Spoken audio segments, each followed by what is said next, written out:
More developments ahead of this monumental game. 49ers Rams in about 24 hours. In fact, in that time frame, we're going to be at a point where this game is really coming along. Second half crunch time. I'm sure the nerves are already there for a lot of you fans.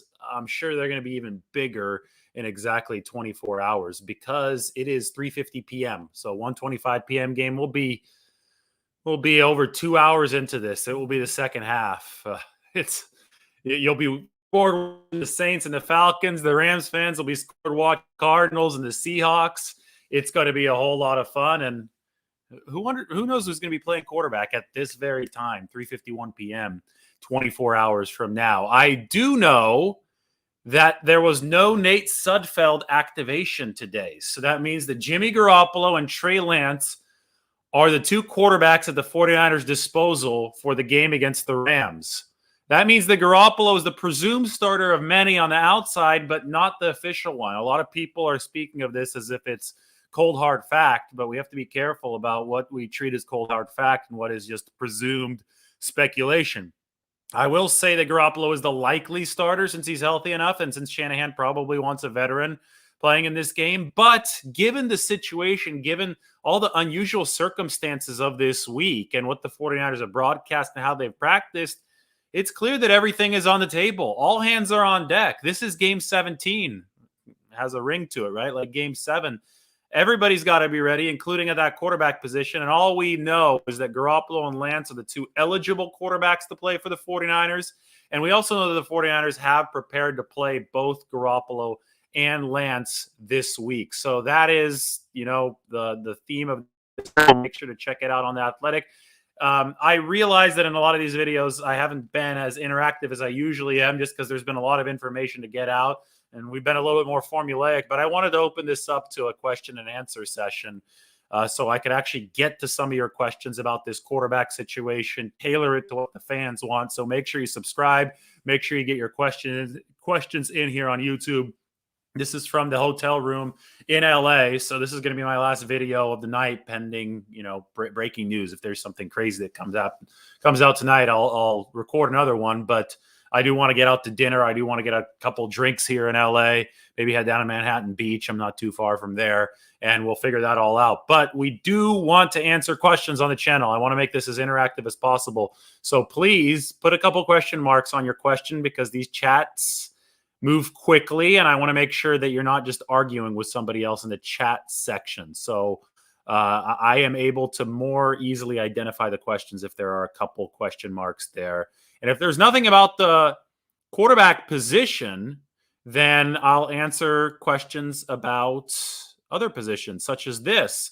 Will Emmanuel Mosley be playing? Yes, Emmanuel Mosley will be playing. He was activated off injured reserve today, along with the COVID activations. So you had Ambry Thomas activated yesterday, Dante Johnson today for the 49ers, K'Wan Williams, and Jimmy Ward. So the secondary will be close to full strength, minus only Diamador Lenore and obviously Jason Verrett, who was hurt in week 1. How excited am I to see both Jimmy and Trey on the field tomorrow? Well, I'm not sure if we'll see both of them on the field tomorrow, but I think that it's a distinct possibility. They split reps in practice this week, and that was the most aggressive maneuver that the 49ers have done all season long to indicate that both Garoppolo and Lance might play. Obviously, up until this point, it's been all Garoppolo first team reps in practice, with Trey Lance maybe getting a sprinkling here and there to work on his package plays. But we actually saw split reps at practice this week. Now, I can't say that we saw them with our own eyes because that was in the portion of practice that was close to the media. But Trey Lance went out and said on Friday that the reps were split between him and Garoppolo. So it wouldn't make much sense if Trey Lance were starting and playing 100% of the time, because if that were the plan for the 49ers, they wasted a lot of time by giving Garoppolo reps this week, right? Trey Lance needs as many as he could possibly get. And the other way around, well, with Jimmy Garoppolo and his thumb injury, you have to believe there's a non-zero chance in this game of Garoppolo not being able to execute everything the 49ers want him to execute. There's a non-zero chance of him aggravating the injury against Aaron Donald, rushing him. And, there's also the chance that the 49ers want to blow the top off of this Rams defense. And Trey Lance has shown a markedly different skill set that can stretch the field, He's not as good at the short game as Garoppolo, which is so important for the 49ers against the Rams in this pass rush. But Trey Lance definitely can do some stuff that can compromise LA's defense in ways Garoppolo probably can't, especially with the hurt thumb. So it all adds up to, if there were ever a chance to use both of these guys, Trey Lance and Jimmy Garoppolo, in the same game, this is it.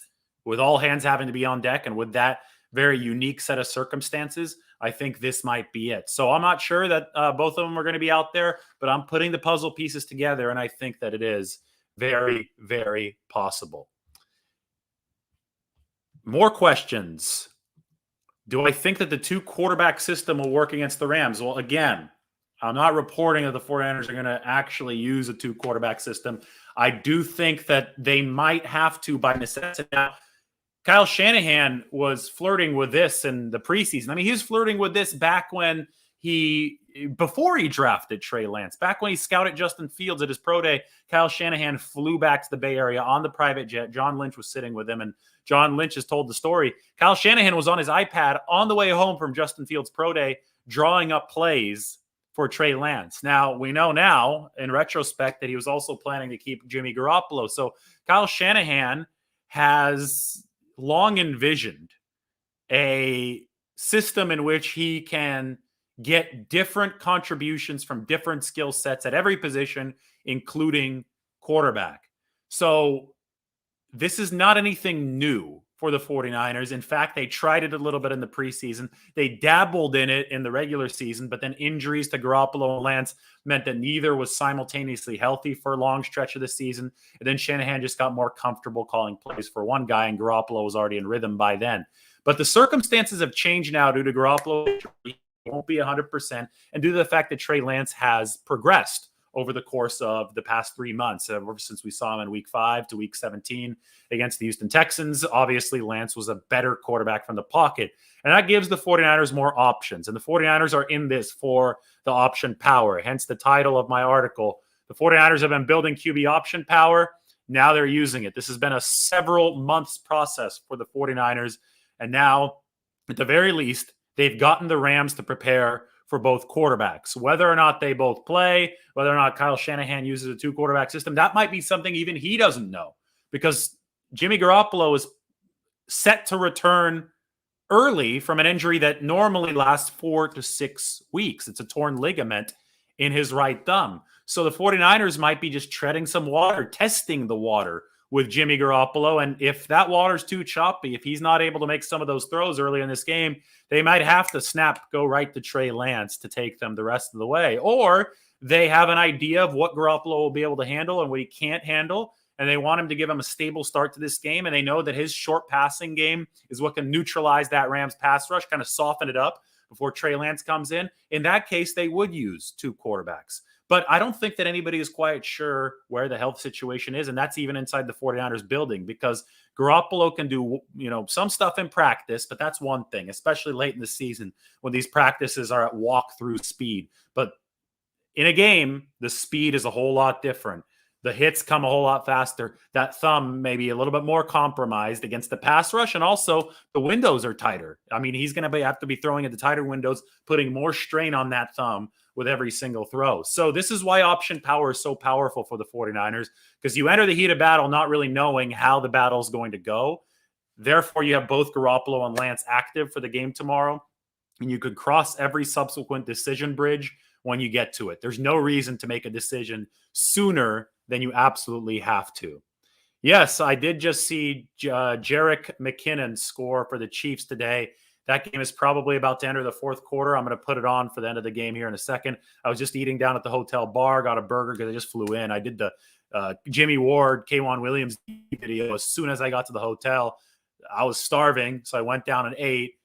They had the Chiefs game on at the bar. I saw Jerick McKinnon put on a spin move and pile drive a guy into the end zone. And I said, and I tweeted, I never saw Jerick McKinnon do that in a 49ers uniform. So just bad luck for the 49ers. They got him at a point where they thought they were going to see his prime, but he tore his ACL before he played a game. And then he wasn't fully recovered from that until now. So we never saw that kind of explosiveness on the playing field from Jerick McKinnon during his tenure with the 49ers. Yes, there's a chance the 49ers get both Azeez Al-Shire and Dre Greenlaw back. They're both questionable for the game on Sunday. So this defense, and they might get Mo Hurst back, who's also questionable. This defense will be as healthy as it has been since week 1 if all these guys come back. The only guy that really will be sitting on the defense, two guys, Jason Verrett and Dee Ford. They had Dee Ford in week 1. It's too bad they don't have him anymore. But, Dee Ford, anything the 49ers got from him this year was going to be house money. Verrett, that's tough because he was supposed to be cornerback number 1, and they've gotten themselves into a bit of a mess without that cornerback 1. But I just wonder who's going to start at cornerback. I know Emmanuel Mosley is going to be on one side, very likely. Other side, do you go Ambry Thomas? Do you go Josh Norman? We'll see. It's too bad that Jason Verrett is hurt for the 49ers, though. This is another big question. Trent Williams is questionable for this game. So that elbow, he didn't practice all week. If he doesn't play, oh boy, it's going to be tough for the 49ers to win this game. I have a feeling that Trent Williams will play. We just don't know for sure. How much of an impact will Wilson and Mitchell's play hinge on QB choice? The 49ers are going to have to try to run with either quarterback. It's going to have to be a running spine, and that's how it is. The 49ers formula is to run at volume, and you run at volume by converting third downs, and converting third downs often means passing the ball efficiently. So I think you're going to see Elijah Mitchell, who's the 49ers' best back, more often than Wilson, but you're going to need both of those guys to make it work tomorrow. All right, I'm going to scroll down a bit because a lot of questions have come in and look through for some. Trent Williams. Do I think Trent Williams will be his usual self? If he can play, I think Trent Williams will find a way to get it done. Trent Williams he's the man. I mean, he might be the best player in football. Again, put question marks on your questions. If the Niners missed the playoffs, do you think this is a wasted year for Trey Lance? Hell no. I mean, Trey, you already saw it between week 5 and week 17. Trey improved a lot. I mean, he's learning how to pass from the pocket. He's back. That you have to give your team the best shot to win every single season, especially when you have all those one-year contracts and veterans on this team. I mean, you're just in the Super Bowl 2 years ago for the 49ers. The Trey Lance that we saw in the preseason and in week 5, even in week 17, because that was against the Texans, but especially earlier in the year, wasn't ready to guide the 49ers to playoff contention or the playoffs. And right now, the 49ers are in very firm playoff contention. They have a 61% chance of making the playoffs. So they absolutely had to put everything into this year. They did. Jimmy Garoppolo has delivered more good than bad, but obviously injuries have kind of screwed a lot of that up. But the fact that there have been injuries at the quarterback position, meaning the 49ers are happy they have both of these guys. They have Garoppolo and Lance, both on your screen right there. They have option power heading into this huge game on Sunday, and Lance has been developing on the scout team behind the scenes. I think that's case closed at this point. We saw the difference level in comfort between that game against the Cardinals and then this game in week 17 against the Houston Texans. He's making progress. Nobody in the NFL ever expected Trey Lance to start year 1. I don't care what team you were, planning to draft him to. He had only thrown 318 times at FCS level. By the way, congratulations to Trey Lance's alma mater, North Dakota State. They just won another FCS national championship today. That's a much lower level than D1 or especially NFL football. So this was the year for Lance to get ready behind the scenes. He may be thrust into action a little bit sooner than the 49ers would have ideally liked, but you draft a guy like that with as much capital as you did so he could contribute both in the short term on a situational basis and in the long term as your quarterback of the future. And I think that plan is still going along according to plan. If the 49ers lose tomorrow, miss out on the playoffs, well, tough luck. You gave it your best and you move on to the next season. I don't know if Lance would have been better if he had been playing all year. I mean, it could have also ruined his confidence to be playing too soon. Or it could have ruined his health. If you can't protect yourself out there when you're used to FCS football, not the NFL game, you got to incrementally build into this. And I think the 49ers, so far, it looks like they've done the right thing as far as his development because he has made that progress. Do you think that in a game this big, you should start the veteran who has beat the Rams 5 times in a row? I mean, you start the guy who gives you the best chance to win. And since it's not a black or white question right now because you don't know how healthy Garoppolo is. Garoppolo probably won't know exactly how healthy and effective he is. He's actually facing the live bullets of that game situation. So obviously, you have what Garoppolo gives you, which is here. We could put it up on the screen. This is something that I explained in the other video, but it will be much better to just include it in this one. Here's Garoppolo's spray chart in Week 10 against the Rams. Short, efficient passes that set up yards after the catch. This should not be taken for granted. This is not easy to do. If it were easy to do, then every single quarterback who has faced the Rams this year would have done it, and those teams would have competed with the Rams. But the Rams are 12-4 for a reason. One of the reasons is they have a really, really good defense and a really good pass rush. So Garoppolo in Week 10 averaged 2.3 seconds between snap and release, which was the fastest time in the NFL that week and one of the fastest times in the NFL this year. He was able to get the ball out efficiently and accurately to receivers who were able, which was able to beat the pass rush for the Rams, hide the 49ers pass protection. It helped out Daniel Brunskill and Tom Compton. And then Deebo Samuel punished people downfield. George Kittle punished people downfield. The 49ers just rolled because they were able to execute the short passing game. That's what Garoppolo is really good at. Now look at Trey Lance's spray chart against Houston. I'll shuffle between them just so you get an idea of how different these are. Lance against Houston, much weaker pass rush, of course, but he's throwing it all over the field. Sideline to sideline. Obviously, this blue touchdown, that's the impressive throw to Deebo Samuel for the touchdown. This will have to tighten up if Trey Lance does play considerable action against the Rams, because he's not going to have enough time to throw. Receivers won't have time to get this far downfield or to the boundary against the much better Rams pass rush. The Texans only notched 2 pressures all game against the 49ers. So the 49ers need to be ready for more. But still, the point remains. The point is that Lance is not nearly as good at what Jimmy Garoppolo does, which is this. And Garoppolo is not nearly as good, especially with a hurt finger, hurt thumb, at what Lance does, which is what you see on your screen right now. So you can two skill sets, if you combine them, could make really the ultimate quarterback. The trick is in combining them, because it's not as simple as just subbing one guy in and bringing in the other quarterback. The defense has to be set up for it. The offensive line has to be used for blocking for whichever quarterback is in. The running back who's in the game. Some running backs are more comfortable getting a handoff from under center, some from out of the gun. So there's a lot of mixing and matching, and especially for the play caller and Kyle Shanahan, it can get complicated, which is why he hasn't mixed these two together. But the fact is that the situation now is different because one of the guys is hurt, and the other guy, this guy right here, Trey Lance, has developed over the course of the season. And in an all-hands-on-deck game with that torn ligament of Jimmy Garoppolo's, I think that necessity may force the 49ers to combine these two skill sets.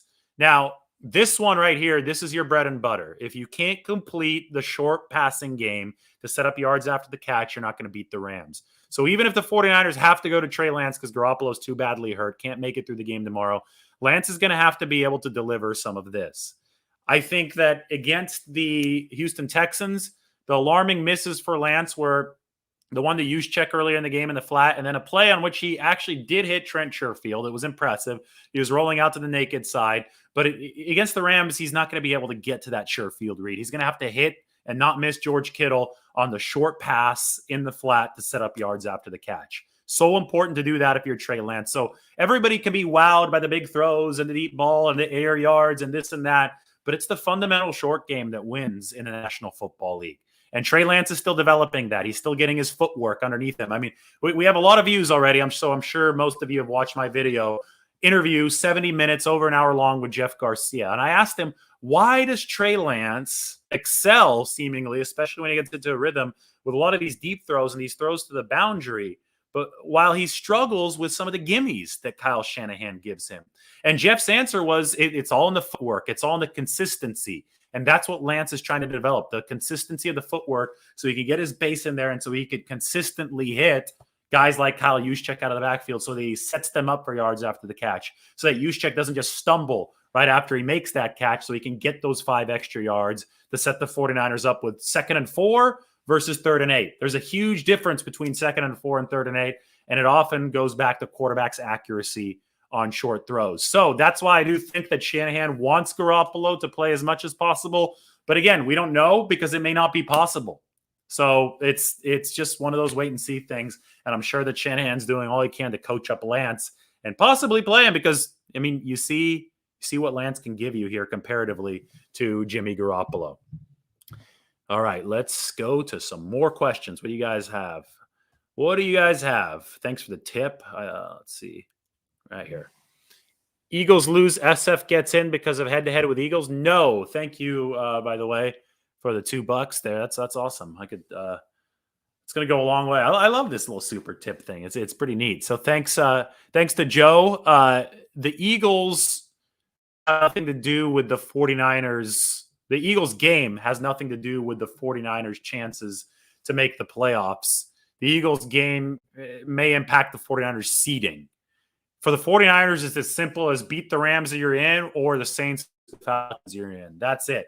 But if the Saints win and the 49ers lose, the Eagles come into the three-way tie scenario that would knock the 49ers out of the playoffs because head-to-head would no longer matter. So the 49ers, if they win this game, would stay ahead of the Eagles, the number 6 seed instead of the number 7 seed because of head-to-head. But in the event of a three-way tie, which would happen if the 49ers lose and the Saints win, the 49ers would not beat out the Eagles to get in. So that Eagles game doesn't really matter as far as make or break and the playoffs. This is a good one right here. If the 49ers tie and if they tie, if LA and the 49ers tie, 49ers are in and the Rams win the NFC West. That is true. Kyle Shanahan and Sean McVay can theoretically do a deal. I don't think the NFL would be happy about such a deal. I just don't see it happening because those two guys are too competitive. They'd rather leave it all out there on the line and lose and lose a playoff spot just to feel better about themselves and to tie a game on purpose. I mean, Kyle Shanahan, if you think back to it, he could have tied a game on purpose against the Seattle Seahawks in week 10 of the 2019 season. He didn't tie the game on purpose and he lost, and he didn't really apologize for it after that game. But the purposeful tie would have actually given the 49ers obviously a better outcome than a loss. I mean, there's more on the line here, and I get it. That's an intriguing formula, intriguing scenario, but we'll see if that works. Of course, I really don't think that the competitive nature of these guys would do it, and the NFL would certainly frown on something like that. Be a fucker, two teams tying on purpose. Not buying it, but it is possible, so it's a good question. With Trey having a wobble that slowly disappears the longer he plays in a game, would subbing him in for a few plays to give Jimmy a break be bad?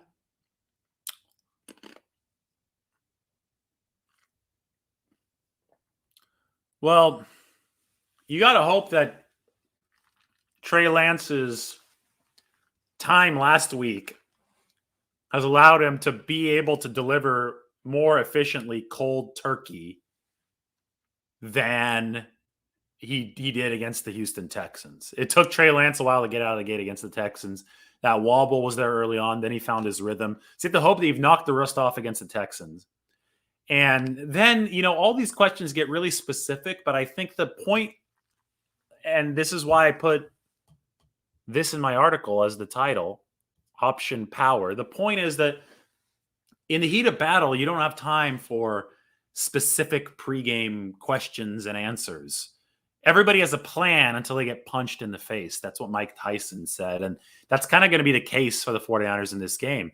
You want to harbor option power, hence my headline, and you have it with Garoppolo and Lance, even if Garoppolo is not 100%. And with that option power, you can do and execute multiple different things in the heat of battle. So, for example, if Jimmy Garoppolo starts this game, but his thumb isn't feeling well, you have the option to insert Trey Lance, and you hope that he's off to the races. If Jimmy Garoppolo is feeling 70% all game, it doesn't get any worse or any better, and you have the option to insert Trey Lance on specific downs and distances as you see fit with game situation. If Jimmy Garoppolo can't start at all because he wakes up feeling terrible, you have the option to play Trey Lance all the way. I mean, you also can go down in distance at the goal line, in the red zone, on 4th and 1, so Garoppolo doesn't have to take a snap and sneak the ball. I mean, there are so many different permutations of what the 49ers can possibly do. It's key to just remember that they need to be armed to attack all of them, but we can't specifically answer any given question before the game. But it is a good question. It's just, I'm just trying to explain what option power does for the 49ers. They're ready for contingencies, even though we don't know exactly what those contingencies might be. Thank you, George Zimba. I'm not sure if I pronounced your name right. Also left a little tip there. That's awesome. Jimmy has a quick release that beats the Rams defense, but if not 100%, would you run Trey the whole game? Again, that's a black and white question.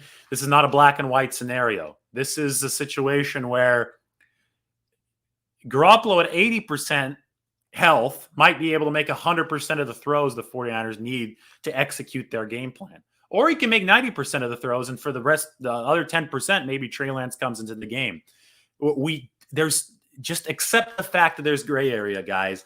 Enter this game knowing that we may not know all the answers and that Shanahan may not know all the answers, but that he's fortified the quarterback position for a reason, for crunch time like this, that he potentially has the answers in both Jimmy Garoppolo and Trey Lance, and that he might use them according to what the game and Garoppolo's injury dictates during the game. I can say, follow me on Twitter during the game. I'll have a video game and we'll analyze exactly what decision bridges Kyle Shanahan, Jimmy Garoppolo, and Trey Lance have to cross. But until they actually get to those decision bridges, there's no reason to obsess over them. Just know that the 49ers have different skill sets at the quarterback position, and it's going to be fascinating theater to see exactly what they do. All right, scrolling down again. Wow, a lot of good questions. Awesome.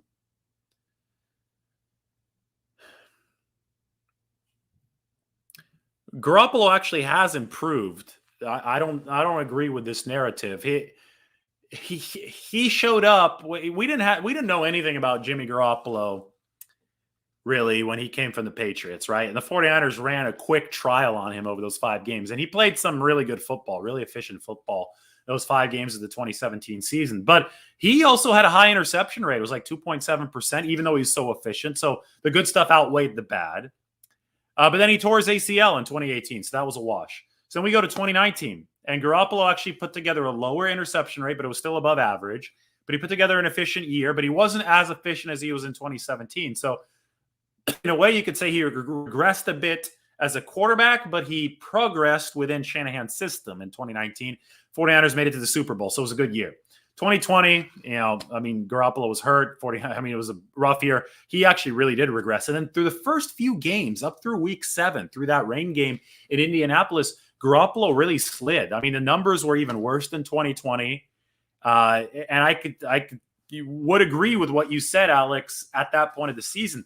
But since week 7, Garoppolo has delivered way more good than bad. He's been one of the most efficient quarterbacks in football. He's fit well within Kyle Shanahan's scheme. So that maturity within the scheme has been there. And obviously there were stinkers, and all quarterbacks have stinkers. I think Patrick Mahomes, I'm going to go watch that game, but he almost threw a couple picks early in this game against the Broncos. I mean, he's had a rough stretch to this season. Garoppolo had him against Seattle, the 2 interceptions. He still did good stuff in that game. It was just those 2 interceptions really hurt the 49ers. Same thing with the Titans game. Those 2 picks really set the 49ers back. But on the aggregate, Garoppolo has actually improved. He's been better within the context of Shanahan's system since that week 7. So you can't just go out there and say, oh, he's regressed. It's more complicated than that. There has been inconsistency, just like there has been for most NFL quarterbacks, if not all of them this season. And the 49ers have what they have in Jimmy Garoppolo. They're going to, it's at the point right now where people look at this in a black or white fashion. He's either great or he's terrible. Well, the truth is, it's not that simple. It's somewhere in between. And when Garoppolo has been good, he's been awesome as far as efficiency goes within Shanahan's system. When he's been bad, he's been the reason they've lost those important games against the Seahawks and the Titans, or one of the reasons. You can't always blame it on one player, just like you can't credit him for all the wins. But he's part of a team sport. He's part of a team. And when the 49ers are clicking cohesively at all levels, all 11 guys on offense, Garoppolo is pretty damn efficient, and it's hard to say that he hasn't improved because he has improved over the years. He's become more efficient, especially since week 7 this year. I mean, here's another.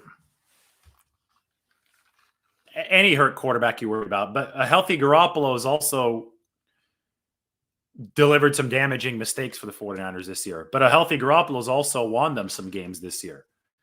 So you just have to play the game. You just have to see how it's going to play out.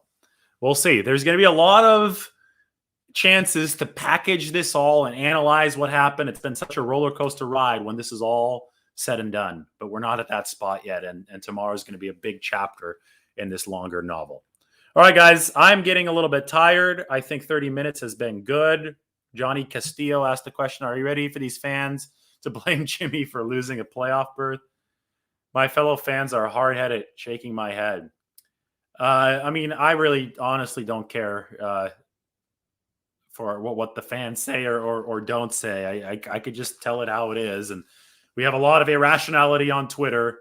The truth of the matter is that Garoppolo did a good job in some games that the 49ers lost, and it wasn't his fault they lost. You go back to the Packers game. He gave him the lead there at the end. They had the 28-27 lead. It's not Jimmy Garoppolo's fault that the defense turned around and gave up the drive to Aaron Rodgers with those 37 seconds left. Jimmy Garoppolo can't be held responsible for the 49ers special teams disasters in both Seattle games. He can be held responsible for the picks against Seattle. But again, it's a team sport. It goes back and forth. And he was awesome down the stretch against Cincinnati. And that looks more and more valuable the further that gets, right? With Joe Burrow throwing for 525 yards the other week. So Garoppolo down the stretch in the fourth quarter and overtime got the job done for the 49ers against the Bengals. He's put together several other efficient games. The 49ers came out of the 3-5 hole to be right here in playoff contention, and they wouldn't have been able to do it without some good play from Jimmy Garoppolo. So nothing is ever black or white. People try to make a hero out of a guy or they try to make a goat out of a guy, and that's the problem. We have this thinking these days where people want one or other. The truth is always somewhere in between, and the truth is still being written about the success or failure of this 2021 49ers season. So I'm not ready for anything because I don't really care about, any of the reactions. I'm just going to tell it how it is with the nuance and the color and the context that's necessary, and we'll pick up the pieces after tomorrow's big explosion. We'll see what, the 49ers are either facing entering the playoffs or entering the offseason. And there's no reason to really cross that bridge until we actually get to it. All right, everybody, thank you. This was a good, productive little Q&A. Please subscribe to the channel. I'll try to do a little bit more of these. And this is a good question to finish up on. Is it correct that we could play 3 times at SoFi in the next month? Yes, the 49ers can theoretically do that. Tomorrow, wild card round. It is possible the 49ers and Rams play 2 weeks in a row. And then the Super Bowl. And what kind of story would that be if the 49ers, with Jimmy Garoppolo as their quarterback, made it all the way to the Super Bowl at SoFi Stadium? I think heads would explode. Anyway, subscribe. Everybody take care. Maybe see you out in LA tonight. Bye now.